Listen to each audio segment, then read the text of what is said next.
Hey, salut à tous, on se retrouve aujourd'hui pour une nouvelle vidéo sur la chaîne Tech & Shoot. Et aujourd'hui, on va parler de ceci, mon nouvel objectif, le Lumix G 25 mm f1.7. Mais avant de te parler un peu plus de cet objectif, je dois te dire que cette vidéo est sponsorisée par le site CDK Deals. Alors le site CDK Deals, c'est un site où tu vas pouvoir retrouver des clés Windows, des clés de jeux vidéo, des clés Steam, Origin, Uplay.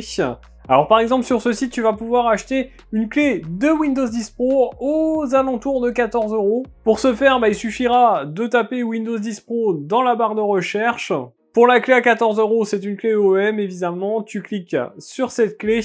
Et pour vous, j'ai réussi à dégoter un code de réduction. Et ce code de réduction vous apportera 20% de réduction, c'est le code TST20. Bien sûr, tout sera écrit dans la description. Une fois que vous aurez votre clé Windows 10 Pro, il suffira d'aller dans les paramètres de Windows, de rentrer cette clé, de cliquer sur activer, et c'est parti, vous avez un Windows Pro à moins de 15 €. Bien sûr, tous les liens seront dans la description, et je remercie encore CDK Deals d'avoir sponsorisé cette vidéo. Alors vous le savez, il y a peu de temps, j'ai changé mon appareil photo pour filmer mes vidéos. J'ai acheté le Lumix G90, si vous n'avez pas vu la vidéo, je vous la mettrai ici ou là. Et avec cet appareil, j'avais un objectif 12-60 à f3.5 5.6, donc un objectif à focale variable, avec une ouverture pas ouf, objectif de kit comme d'habitude.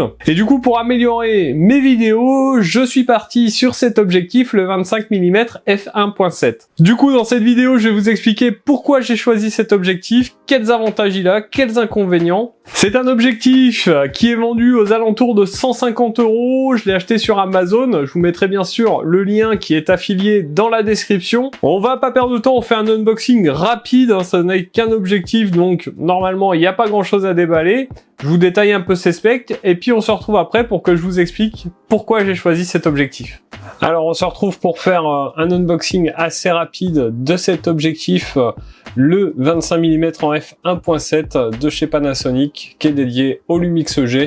Donc celui-ci vous arrive dans ce petit carton. On a bien sûr la marque Panasonic, Lumix G, donc dédié aux appareils Lumix G.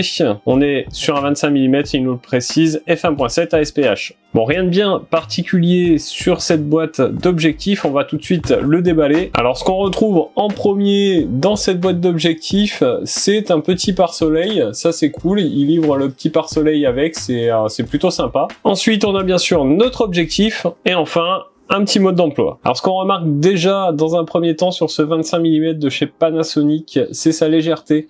On est sur un poids de 125 grammes, c'est vraiment pas lourd. On verra si malgré sa légèreté, il fait le poids. Donc à l'intérieur de cet objectif, on a une optique à 8 lentilles, dont 2 qui sont asphériques et une UHR. Donc c'est plutôt pas mal pour un objectif à ce tarif, et au vu du poids, c'est quand même assez sympa. De premier abord comme ça, il est plutôt bien fini. Ça c'est plutôt pas mal. On est sur un objectif qui est pas gros du tout, on est sur 52 mm de longueur, donc ça en fait un objectif très très petit. Alors sur ce modèle par contre, un petit peu dommage, on n'a pas de stabilisation ni de tropicalisation, donc voilà, on peut pas tout avoir pour ce prix-là. Allez, voilà pour cet unboxing de ce 25 mm de chez Panasonic. On se retrouve tout de suite pour que je vous donne mon avis dessus. Alors vous l'avez vu, un unboxing très rapide. Voilà, on a l'objectif, les notices, un petit pare-soleil, ça c'est un peu cool, je savais pas, c'était pas écrit, c'est pas tout le temps le cas dans les objectifs, donc là c'est cool qu'il le livre avec. Bon, vous avez vu que déjà l'objectif est pas tropicalisé, ça c'est un petit peu dommage, mais bon, on est sur un tarif réduit, et donc ça paraît logique. Alors pourquoi j'ai choisi cet objectif? Eh bien déjà dans un premier temps, je vais vous expliquer pourquoi mon choix de focale fixe et surtout de 25 mm. Et bien tout simplement parce que dans le studio, pour filmer en face cam comme ça, je n'ai pas besoin de zoom. Donc clairement mon choix s'est orienté vers une focale fixe, ce qui paraît plus logique, pas besoin de zoom pour faire du facecam. Et pourquoi 25 mm? Alors ça correspond en plein format à un 50 mm, et au vu de la taille de ma pièce, c'est ce qui paraissait le mieux. Là j'ai à peu près allez, 1,50 m entre l'appareil et moi, on arrive quand même à voir un petit peu l'arrière-plan, donc c'est pas mal. Ce qui m'a orienté aussi sur cet objectif, c'est son ouverture f1.7.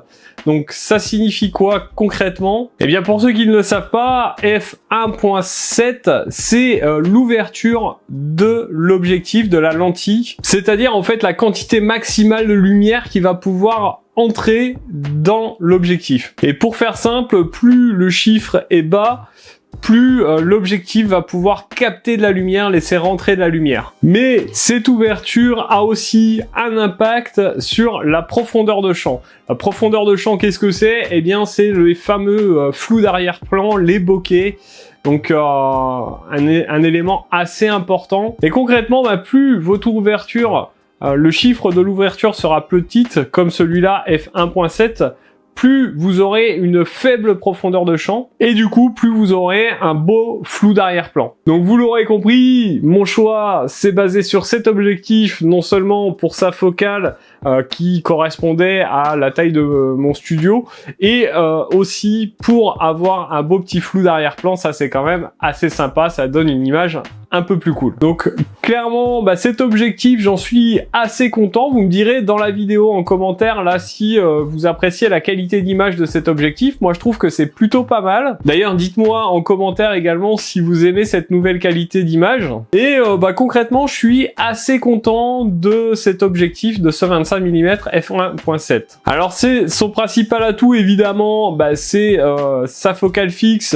La focale fixe, c'est hyper intéressant, notamment quand on filme comme ça du facecam. C'est sûr que à l'extérieur ou sur des endroits où on va avoir besoin du zoom, ça va pas être l'objectif qu'il va vous falloir, mais concrètement pour faire du vlog ou ce genre de choses, ça va très très bien. Je suis également très content, une ouverture f1.7, c'est vraiment un chiffre très bas, c'est assez cool. On a un beau flou d'arrière-plan, c'est intéressant. Alors concrètement, si vous faites du portrait, c'est ce type d'ouverture qu'il faut rechercher. Sur des paysages, etc. On va pas rechercher une faible ouverture, mais quand on fait du portrait, c'est toujours plus sympa d'avoir un beau flou d'arrière-plan. Et sur cet objectif, j'en suis très content. Le point positif aussi, je trouve, sur cet objectif, c'est sa bague de focus. Pour régler le focus, elle est très agréable, elle est assez sympa à manipuler. Je trouve qu'elle est très bien réalisée. Et c'est un point important aussi parce que vous allez voir que un des points négatifs de cet objectif, eh bien c'est son autofocus. Alors certes, il y a l'autofocus avec cet objectif, mais l'autofocus est très mauvais.